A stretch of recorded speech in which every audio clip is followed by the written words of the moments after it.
देखिए सर, अगला टेस्ट हमने लिया है रिलेशन एंड फंक्शन वाले टॉपिक से, ठीक है। तो इसको आप पूरा करके जाइएगा। एनसीईआरटी का है ये, एनसीईआरटी के क्वेश्चन है सारे के सारे, ठीक है। ये बिल्कुल छोड़ना मत, इनको सब क्वेश्चंस को करके जाना। आपको इसी पैटर्न पे एग्जाम में मिलेगा भी ये। एनसीईआरटी के क्वेश्चन तो आप बिल्कुल छोड़ भी नहीं सकते हैं वैसे भी, ठीक है। कर रखे हैं तो बढ़िया, नहीं कर रखे हैं तो आप देखिए, इनको करके जाइए, ठीक है। देखिए पहला क्वेश्चन क्या कह रहा है, ए में नंबर ऑफ एलिमेंट दे रखे हैं, ए सेट में नंबर ऑफ एलिमेंट एम दे रखे हैं और बी सेट में नंबर ऑफ एलिमेंट आपको एम एन दे रखे हैं। Total number of non empty relation कह रहा है। पहली बात देखिए, रिलेशन आर जो होता है सबसेट होता है ए क्रॉस बी का। अब ए क्रॉस ए में एम नंबर ऑफ एलिमेंट हैं, बी में एन नंबर ऑफ एलिमेंट हैं, तो ए क्रॉस बी में M N number of element होते हैं। अब रिलेशन कितने बनेंगे इसमें, अगर number of element M N है, इसके रिलेशन बनते हैं 2 to the power M N, ठीक है। रिलेशन ए से बी में आप बनाते हो relation R such that A to B, मतलब ए क्रॉस बी से ए में, मतलब ए से बी में जब रिलेशन आप बनाते हो तो कितने बनते हैं 2 to the power M N बनते हैं। उनमें से एक एम्प्टी रिलेशन भी होता है सर, क्योंकि एम्प्टी हर सेट का सबसेट होता है, तो ए क्रॉस बी का भी सबसेट होगा।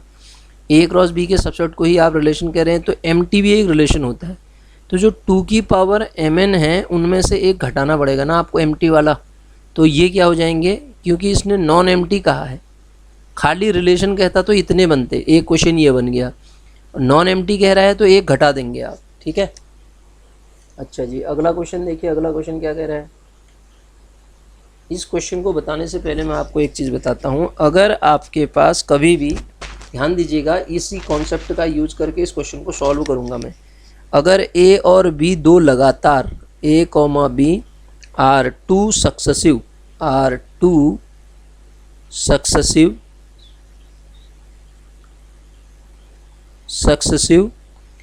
पॉजिटिव इंटीजर सच दैट, दो सक्सेसिव पॉजिटिव इंटीजर हैं सच दैट आपके पास ये डब्बे की वैल्यू ए कॉमा बी अगर आ गई, तो आप कह देना कि आपका x हमेशा, ये रिजल्ट याद भी रखना, a कॉमा बी के अंदर ही बिलोंग करेगा। अब इस क्वेश्चन को सॉल्व करते हैं सर। देखो क्वाड्रेटिक इक्वेशन दिख रही है, मैं ग्रेटेस्ट इंटीजर डब्बे की वैल्यू निकालना चाह रहा हूँ। x² minus 3 greatest integer x, t मान के भी कर सकता था मैं इसको, 2 greatest integer x plus 6 is equal to 0। तो यहाँ से आप देखेंगे ग्रेटेस्ट इंटीजर जब कॉमन लेंगे तो अंदर आएगा एक ये डब्बा माइनस का 3 और माइनस 2 कॉमन लेंगे तो अंदर ग्रेटेस्ट इंटीजर x माइनस का 3 इज इक्वल टू 0। तो जब आप यहाँ से सॉल्व कर रहे हैं तो एक ग्रेटेस्ट इंटीजर की वैल्यू 2,3 आ रही है सर। अब देखो मैंने क्या लिखा है यहाँ पे, नोट है, a और b लगातार सक्सेसिव आने वाले अगर पॉजिटिव इंटीजर हैं और आप क्या निकालना चाहते हो सर, x की वैल्यू निकालना चाहते हो, तो हमेशा इसके बीच में बिलोंग करेगी। x बिलोंग करेगा किसमें, x बिलोंग कर जाएगा इन दोनों के क्लोज्ड इंटरवल में। अदरवाइज आप इस क्वेश्चन को, अगर ये रिजल्ट पता नहीं होता ना, इसको भी टिक कर देते आप ये। क्यों, क्योंकि ग्रेटेस्ट इंटीजर में, तो ग्रेटेस्ट इंटीजर की डेफिनेशन भी बताता हूँ। देखो ये 1 है, ये 2 है। जब भी किसी इंटीजर के ग्रेटेस्ट इंटीजर की वैल्यू आपसे कही जाएगी तो वो आंसर में वही देगा, जैसे -2 है तो आंसर में वही देगा। लेकिन अगर इन दोनों के बीच में कोई नंबर है 2 और 3, जैसे इसके बीच में 2.3 है या 2.9 है, इनके ग्रेटेस्ट इंटीजर की वैल्यू जो होती है उस नंबर से पहले जो इंटीजर पढ़ रहा है, 2.3 से पहला इंटीजर कौन पढ़ रहा है, 2.3 तो यहाँ होगा, इंटीजर कौन पढ़ रहा है 2, 2.9 से भी कौन पढ़ रहा है 2, तो इसका आंसर क्या आ जाएगा 2। आप ऐसे याद रखना कि जिस भी फ्रैक्शनल वैल्यू की आपको ग्रेटेस्ट इंटीजर निकालनी है वैल्यू, उसके लेफ्ट साइड में कौन इंटीजर पढ़ रहा है। जैसे आप कहोगे 0, ये 1, ये 2, 0 के ग्रेटेस्ट इंटीजर की वैल्यू तो 0 ही होगी क्योंकि इंटीजर है, 1 की 1 ही होगी, 2 की 2 ही होगी। अब यहाँ से लेके 1 तक के 1 के बगल वाला नंबर, हाँ 1 नहीं, 1 पे तो 1 हो जाएगी, इन सब की ग्रेटेस्ट इंटीजर की वैल्यू 0 हो जाएगी। 1 को छोड़ दिया जाए तो यहाँ से लेके 2 को छोड़ दिया जाए तो सारे नंबर की ग्रेटेस्ट इंटीजर की वैल्यू 1 हो जाएगी, 1 की भी 1 ही होगी। अब 2 से लेके 3 तक के, मतलब 2 की तो 2 होगी 2.1, 2.2, 2.3, 2.9 सब की 2 होगी, लेकिन 3 की 3 हो जाएगी। तो आप ऐसे याद रखना कि लेफ्ट साइड में जो इंटीजर पड़ रहा है वो आंसर हो जाता है, ठीक है। अगला क्वेश्चन देखिए, अगला क्या कहता है, ये दिया रेंज निकालनी है इस क्वेश्चन की, मुझे रेंज निकालनी है सर। कैसे निकालें, फंक्शन की रेंज निकालने के लिए कह रहा है। तो रेंज के लिए आप y की वैल्यू निकालते हैं। y का मतलब सबसे पहली बात तो आप जानते हैं कि माइनस का cos x जो होगा, माइनस का cos x जो होगा वो भी -1 से 1 के बीच में लाई करेगा, क्योंकि cos x जो होता है ना -1 से 1 के बीच में लाई करता है। तो माइनस से मल्टीप्लाई कर दो तो इनइक्वलिटी चेंज हो जाती है, तो यहाँ कोई फ़र्क पड़ेगा नहीं, ये वैसे ही रहेगा। ठीक है ना, आप मल्टीप्लाई करके देख लो। अब क्या करो, इसमें 1 ऐड कर दो, यहाँ भी ऐड कर दो, यहाँ भी ऐड कर दो, तो 1 माइनस कॉस ऑफ x जो हो जाएगा लेस देन इक्वस टू ऐसा हो जाएगा, 2 हो जाएगा। अब आपने क्या किया, इसमें 1 ऐड किया। आपको बनाना कितना है, 2 बनाना है ना सर, 2 बनाना है। तो 2 पहले 2 से मल्टीप्लाई करते हैं। मल्टीप्लाई करने पे 2 से कर रहा हूँ, हमें -2 से नहीं कर रहा हूँ। 2 से जब इसको मल्टीप्लाई करूँगा तो इसमें कोई दिक्कत नहीं, ऐसी रहेगा। माइनस का 2 कॉस ऑफ x ऐसी रहेगा, लेस देन इक्वस टू 2 हो जाएगा। माइनस से नहीं कर रहा हूँ, ध्यान देना। अब 1 ऐड कर दो। जैसे ही आप अब 1 ऐड करोगे तो ये क्या आ जाएगा, यहाँ आ जाएगा 3। समझ रहे हैं, इसके बीच में लाई करेगा मैं, मतलब -1 से लेके 1 - 2 कॉस ऑफ x जो है लेस देन इक्वस टू 3 के बीच में लाई करेगा। अब पलट दो।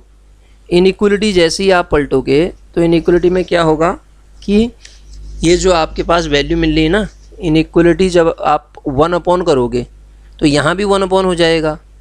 तो 1 upon 1 - 2 cos of x, 1 - 2 cos of x क्या हो जाएगा, लेस देन इक्वस टू क्या हो जाएगा, -1 और लेस देन इक्वस टू 1/3 ये मिल जाएगा मुझे। ठीक है, इसका मतलब ये fx ही तो है। fx कहाँ से कहाँ के बीच में लाई करेगा, fx -1 से 1/3 के बीच में लाई कर जाएगा। तो -1 से 1/3 इसका आंसर मिल जाएगा मुझे। ठीक है, इस बात को ध्यान रखना। हाँ ठीक है, तो ये हो गया आपका क्या, रेंज। fx की वैल्यू को रेंज कहते हैं ना, तो रेंज इसकी b आ गई। अगला क्वेश्चन देखिए, अगला क्वेश्चन क्या कह रहा है, इसको करते हैं। क्या है ये देखिए। अब ये क्वेश्चन को कैसे सॉल्व करें, ये भी लॉजिकली आप सॉल्व कर सकते हैं। F X is equal to given कर रखा आपको 1 + x²। ठीक है, तो एफ वाई आप निकालोगे तो एफ वाई में भी कोई दिक्कत नहीं, एफ वाई आ जाएगा √1 + y²। तो एफ एक्स वाई अगर आप निकालोगे तो एफ एक्स वाई कितना आ जाएगा, √1 + xy का होल स्क्वायर। समझ रहे हैं, xy का होल स्क्वायर, इतना ही तो आएगा।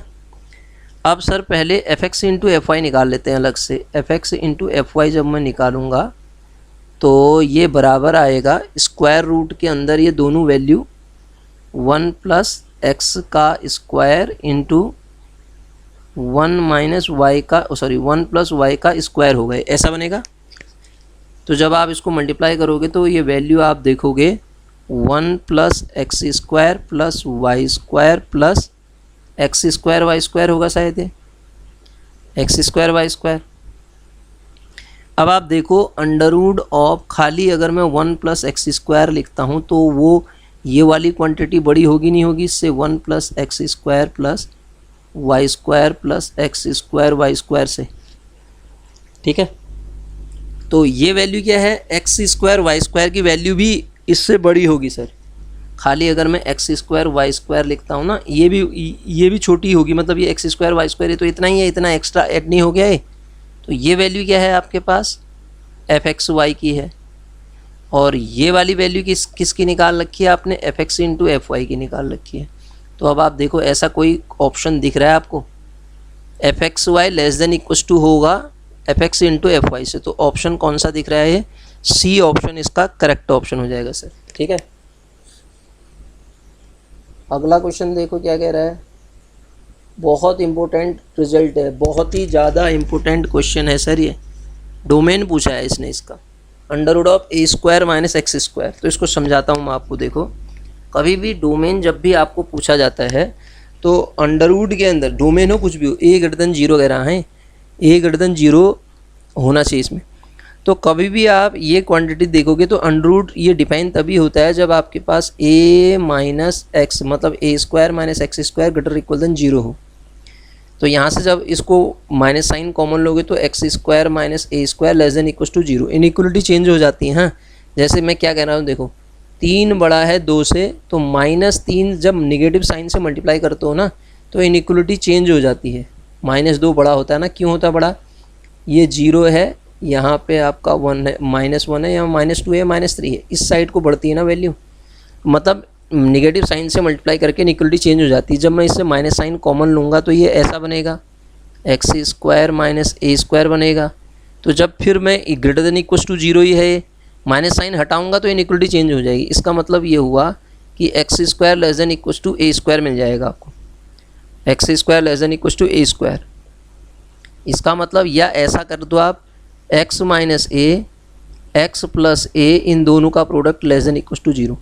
इसका मतलब यहाँ से आप x की वैल्यू आप निकालोगे a कॉमा माइनस ए, जब भी लेस देन इक्वल टू 0 दिया हो तो हमेशा x इन दोनों के बीच में लाई करता है। इसके रूट ऐसे होते हैं, ये a है ये b है, फंक्शन हमेशा नीचे को बनता है ये वाला, अगर ऐसा हो लेस देन इक्वल टू 0 तो x हमेशा क्लोज्ड इंटरवल a b के बीच में बिलोंग करेगा। तो यहाँ a और माइनस a आ रहा है, तो इसका आंसर क्या आ जाएगा? क्लोज्ड इंटरवल a और माइनस a और a के बीच में लाई करेगा। ठीक है, -a और a के बीच में, b नहीं है ना। तो डोमेन क्या हो जाएगा? डोमेन, फंक्शन का डोमेन कह रहा हूँ मैं, x मतलब डोमेन होता है और y का मान रेंज होती है वैल्यू। ठीक है, अगला क्वेश्चन देखिए, अगला क्या कह रहा है।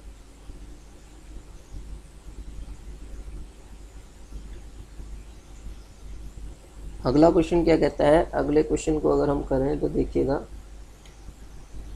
ये देखिए कहता है एफ एक्स बराबर A X plus B where A and B are integer.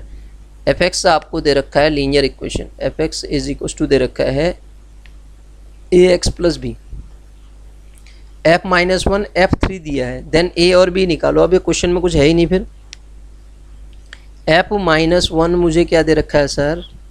5 minus का 5 बराबर एक्स की जगह पे -1 रख दो, माइनस ए प्लस बी, और F3 कितना दे रखा है? 3, x की जगह पे 3 रख दो, 3a प्लस बी। अब ये दो इक्वेशन है लीनियर इक्वेशन, इनको सॉल्व करो। एक है 3a प्लस बी, एक है आपके पास -a प्लस बी 5।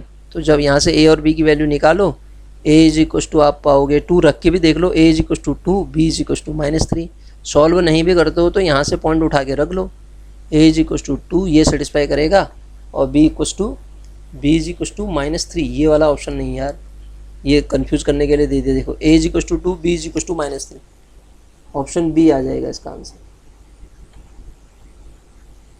अगला क्वेश्चन और अच्छा क्वेश्चन है सर। देखो डोमेन निकालने के लिए, डोमेन निकालना है तो डोमेन के लिए हमेशा ये ग्रेटर इक्वल देन 0 होना चाहिए, पहली बात ग्रेटर इक्वल देन 0। और यहाँ पे ये वाली वैल्यू क्या होनी चाहिए?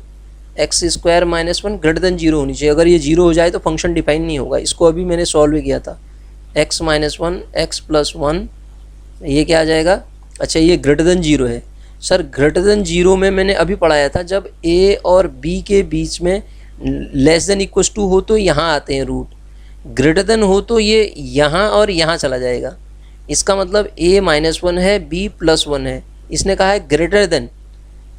इक्वल होता तो क्लोज्ड लगता, ये वाले पॉइंट भी आते -1 और 1। इक्वल नहीं है इसलिए क्या आ जाएगा? -∞ से -1 पे ओपन, यूनियन कहाँ से? 1 से लेके इन्फिनिटी। एक तो ये आया, यहाँ से कितना आएगा? देखो यहाँ से आएगा, माइनस साइन कॉमन ले लो तो x minus 4 is less than equal to 0 और x less than equal to 4। अब इस पूरे रीजन में मुझे लेस देन इक्वल टू 4 चाहिए। इस वाले में ये वाला पार्ट तो आएगा ही आएगा मेरे पास, -1 टू -∞ टू 1 ओपन इंटरवल, ये सब में लिखा है इसने देखो। और फिर यूनियन के अंदर कौन सा आ जाएगा? मैं 1 से लेके कहाँ तक जा सकता हूँ? 4 तक जा सकता हूँ, लेस देन इक्वल टू 4। 4 से लेस देन इक्वल टू 1 पे ओपन है, 1 पे ओपन है, 4 पे क्लोज्ड है। तो ऐसा ऑप्शन कोई है? 1 पे ओपन, ये क्लोज्ड है 1 पे, 1 पे ओपन 4 पे क्लोज्ड, तो ये आंसर इसका आ जाएगा बी वाला। ठीक है, इसका आंसर क्या हो जाएगा? 1 पे ओपन, अच्छा सॉरी ये बी कैसे हो जाएगा यार, 1 पे यहाँ क्लोज्ड लिख दिया इसने, 1 पे ओपन होना चाहिए। हाँ देखो कंफ्यूज करने के लिए कितना बढ़िया क्वेश्चन दे रखा है। ये वाला होगा आंसर, ना कि ये वाला, क्योंकि यहाँ पे 1 पे क्लोज्ड बना दिया इसने, तो ये गलत हो जाएगा सर। ठीक है, ए ऑप्शन इसका करेक्ट होगा। ठीक है, अगला क्वेश्चन देखो,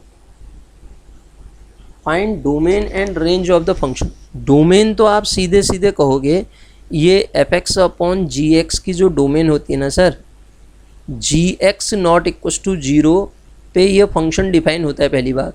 तो रियल नंबर में से G X not equal to zero वाला जो पॉइंट है वो हमारा डोमेन हो जाएगा। तो रियल नंबर में से आप क्या कर दो, 4 को हटा दो, ये डोमेन हो जाएगा। रियल नंबर -4, ये ऑप्शन तो हो नहीं सकता। रियल नंबर -1, ये भी नहीं हो सकता। तो रियल नंबर -4 ये भी नहीं हो सकता। अपने आप ही रेंज निकालने की ज़रूरत भी नहीं पड़ेगी आपको। रेंज -1 आ रही क्या इसकी? रियल नंबर में से आपने किसको हटाया, 4 को हटाया। ऐसा ऑप्शन क्या दे दिया होगा यार इसने। उसके बाद रेंज निकालते हैं, फिर रेंज, चलो ठीक हो गया, रेंज निकालते हैं। रेंज निकालने के लिए y के लिए सॉल्व करो इसको। जब रेंज निकालोगे तो रेंज इज इक्वल टू, ये ऑप्शन मुझे गलत लग रहा है यार, यहाँ पे रेंज, चलो सॉल्व करता हूँ मैं। इसमें क्या करते हैं, पहले इसको एफ एक्स बराबर वाई लेके चलो आप। एफ एक्स बराबर वाई है, इसको y बराबर रखो ये 4 minus x upon x minus 4। अब इसको x के लिए सॉल्व करो। जब x के लिए सॉल्व करोगे तो आप ऐसा कुछ पाओगे, 1 plus Y upon 1 plus Y. ठीक है, 1 प्लस वाई। अब ये इसको काट नहीं सकते हाँ, क्योंकि y के बारे में आपको कुछ पता नहीं है। तो यहाँ से तभी ये फंक्शन डिफाइन होता है जब ये पूरा फंक्शन में ऐसा लिखा रहता है y plus one not equal to zero. ये जीरो नहीं हो सकता, इसका मतलब y की वैल्यू -1 नहीं हो सकती। y की वैल्यू जो है -1 इसमें नहीं हो सकती। तो इसका मतलब ये सब के लिए डिफाइन होगा, ऑल रियल नंबर के लिए, उसमें से -1 के लिए नहीं होगा। ये पूरा गलत लिखा है, ये ऐसा आना चाहिए इसका आंसर। तो ये आंसर हो जाएगा इसका। ठीक है, यहाँ पे देखो ये खाली ये लिखा है ना, ये भी गलत है। रियल नंबर तो आएगा ही वो। अगला क्वेश्चन देखो सर, तो बहुत ही आसान है। इसका क्या निकालना है, आपको डोमेन निकालना है। तो डोमेन कैसे निकालोगे, डोमेन निकालने के लिए क्या होना चाहिए sir, x minus 1 is greater equal than 0, x is greater equal than 1। तो 1 से बड़ा मतलब यहाँ 0 है, ये 1 है। 1 से बड़ा मतलब 1 भी इंक्लूड है। तो 1 to infinity, closed interval 1 to infinity, open चल रहा है गलत, ओपन चल रहा है गलत, 1 टू इन्फिनिटी इन दोनों में है। 1 टू इन्फिनिटी, इसका मतलब दोनों देखने पड़ेंगे। अब डोमेन तो मैं निकाल चुका हूँ। रेंज के लिए क्या करूँगा मैं, y बराबर ऐसा लूँगा √x माइनस 1, स्क्वायर कर दो बोथ साइड, y स्क्वायर बराबर x माइनस 1। अब y square plus 1 is equal to x, ये आएगा। x इज इक्वल टू कितना आ जाएगा, y स्क्वायर प्लस 1। अब x is equal to Y square plus 1 हो गया। तो ये y जो आ रहा है ना आपका, यहाँ से ये वाली वैल्यू देखो, ये हमेशा y तो ग्रेटर इक्वल देन 0 ही होगा ना। ये क्वांटिटी नेगेटिव बाहर से है ही नहीं, तो y ग्रेटर इक्वल देन 0 होगा ही होगा। और ये कह रहा है कि y स्क्वायर, ये तो ऑल रियल नंबर दे रहा है, ऑल रियल नंबर ये डिफाइन होगा ये वाली चीज़। लेकिन ये कह रहा है y ग्रेटर इक्वल देन 0, तो 0 से 0 पे क्लोज्ड, 0 से इन्फिनिटी तक लूँगा मैं। ठीक है, ऑल रियल नंबर में से इंटरसेक्शन लेते हैं ना, कॉमन रीजन लेंगे। तो कौन सा आ जाएगा इसमें, क्लोज्ड इंटरवल 0 से ओपन पे इन्फिनिटी। तो क्लोज्ड, ये वाले में क्लोज्ड नहीं है। डोमेन में तो सही था ये, डोमेन तो यहाँ भी सही है। तो डोमेन की बात नहीं कर रहा हूँ, रेंज भी तो देखनी पड़ेगी। तो डी ऑप्शन करेक्ट होगा, ना कि बी में डोमेन तो सही है, रेंज गलत आ जाएगी ना। तो क्योंकि वहाँ पे क्लोज्ड इंटरवल 0 इंक्लूड होगा ना इसमें, उसमें 0 इंक्लूड नहीं है, समझ रहे हैं आप। तो ये आपको ध्यान देना पड़ेगा सर। अगला क्वेश्चन देखो,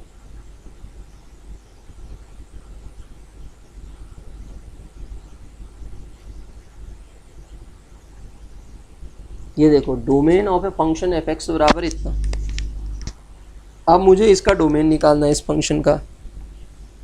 तो डोमेन रेशनल फंक्शन का ये वैल्यू 0 नहीं होनी चाहिए, तभी आप डोमेन निकालोगे। X square minus X minus 6 equal to 0 से हम इसके रूट निकालते हैं पहले।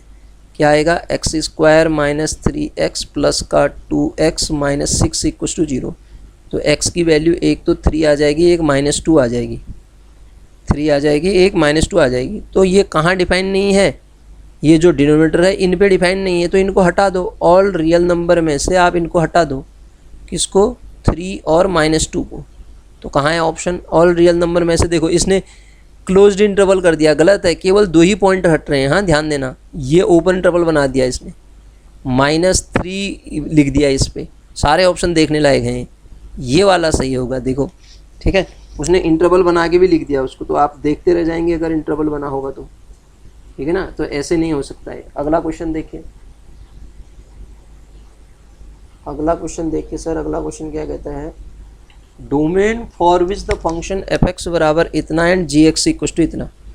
तो डोमेन जिसके लिए फंक्शन एफ एक्स इतना है और जी एक्स इतना है, एफ एक्स और जी एक्स बराबर है कहने का मतलब है, आर इक्वल कह रहा ना ये, आर इक्वल। तो आप एफ एक्स बराबर जी एक्स रख दो।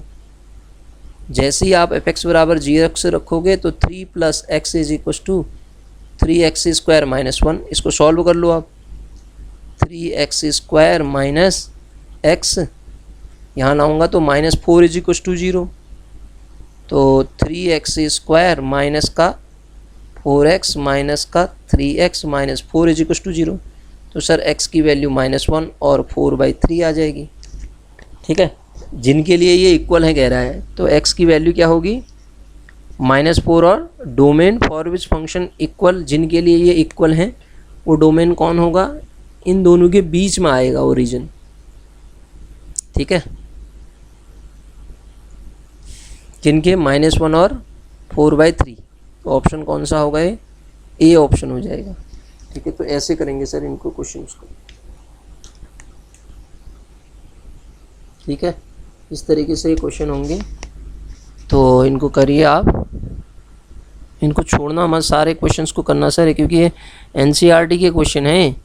मैंने लास्ट में एनसीईआरटी के क्वेश्चन ही आपको करा रहा हूँ, तो इन क्वेश्चंस को आप बिल्कुल मत छोड़िएगा, ठीक है। ज़रा सा भी हेल्प मिलेगी तो एग्ज़ाम में आप देखेंगे इन्हीं में से क्वेश्चन बनते हैं।